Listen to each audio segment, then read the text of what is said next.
I'm going to look at a trigonometry question. This is SAT test number 3, section 4, the calculator section, and question 23. So question 23 gives us these two angles, angles A and B, and it tells us that they are both acute and sine of A is equal to cosine of angle B.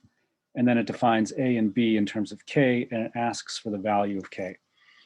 All right, so this question could look like just a total disaster if you're not familiar with the concept, with sort of the underlying concept. So let's try to break that down a little bit and start with, I'm going to start with this. So sine of A is equal to cosine of angle B. So the way it's drawn here, that information maybe doesn't feel that helpful, but let's, because we're dealing with trig, let's put this into a right triangle. I'll just make these right triangles. And then we're going to say that sine of A is equal to cosine of B. So I'm just going to make up some values for side lengths. So remember SOHCAHTOA. So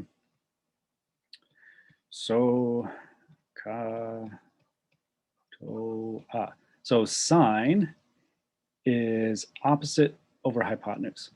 So let's just we're going to use our friendly 3, 4, 5 right triangle that comes up all the time. This was poorly drawn 3, 4, 5 right triangle. But so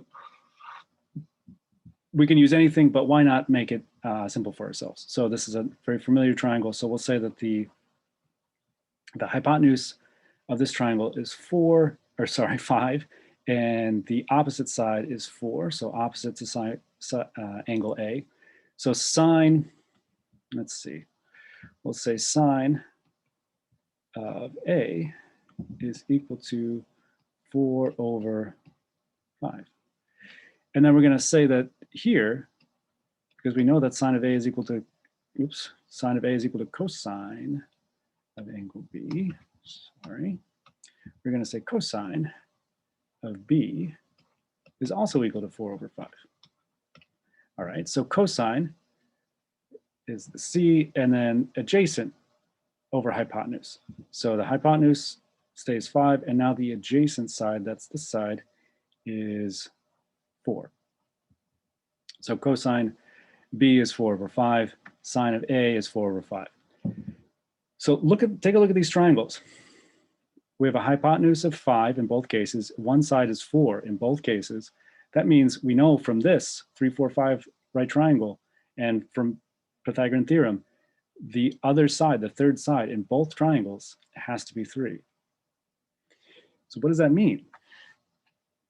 It means that we're looking at the same triangle. A and B, angles A and B are two angles inside the same triangle. So if we draw this into one master triangle, where this is 5 and this is 4 and this is 3, this is our right angle.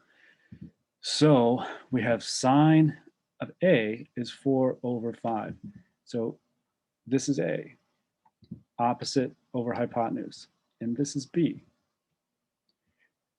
Cosine of B, adjacent over hypotenuse, and then this other side is 3.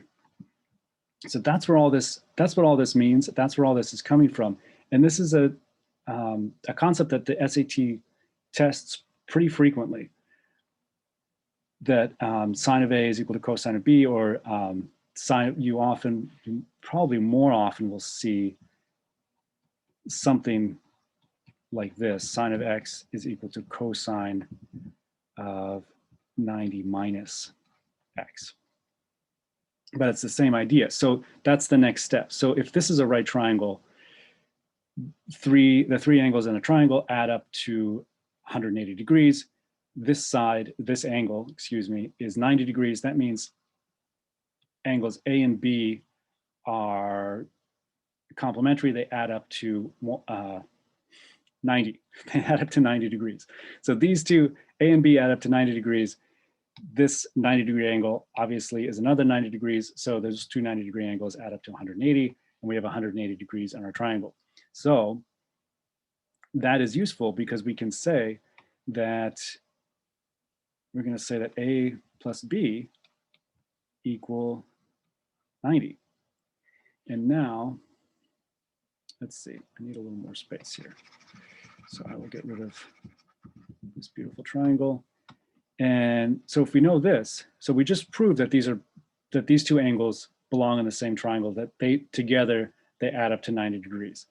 So now we know that this is true, a plus b equals 90. So we're just going to substitute values.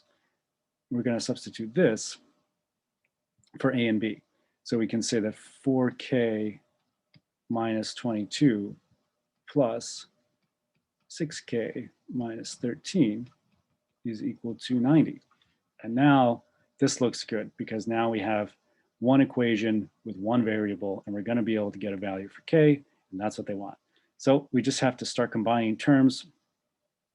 So 4k plus 6k is 10k, and negative 22 and negative 13, and that is negative 35. So we're subtracting 35, that's equal to 90.